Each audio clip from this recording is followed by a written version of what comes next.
ఈ కాంగ్రెస్ వచ్చినాకనన్నా మరి job calendar వస్తుంది, ఏ నెలలో ఏ జాబ్ పడుతుంది అనే క్లారిటీ వస్తుంది అంటే అది కూడా లేదు. అయితే ఇక్కడ దారుణం ఏం జరిగిందంటే బీఆర్ఎస్ ప్రభుత్వం ఉన్నప్పుడు స్టేట్ లెవెల్ పోస్టులలో కూడా ఏవైతే ఇంజనీర్ల పోస్టులు ఉంటాయో సపరేట్గా ఎగ్జామ్ రాసి వాటికి క్వాలిఫై అయ్యాల్సిన పోస్టులు ఉంటాయో అట్లాంటి పోస్టులు కూడా జెన్కోలో మన బోయిన్పల్లి సరిత లాంటి వాళ్ళ కేసులో ప్లస్ ఇంకో 5-6 కేసులో మనం చూసినాం. దాదాపు 1,50,000 జీతానికి ప్రొవిజనల్ అనేటటువంటి ఒక చిన్న పదం అడ్డం పెట్టుకొని ఎటువంటి పరీక్షలు లేకుండా ఉద్యోగాలు ఇచ్చినటువంటి పరిస్థితి చూసినాం. అప్పుడు జరిగినటువంటి అన్యాయాన్ని తెలుసుకొని అందరం కూడా బాధపడ్డాం.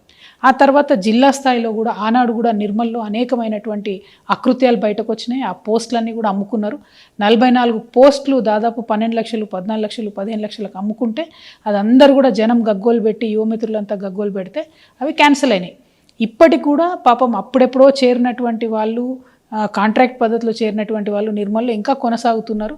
వాళ్ళే డబ్బులు ఇచ్చి ఉన్నారు, కానీ ఎటువంటి న్యాయం కూడా జరగలేదు.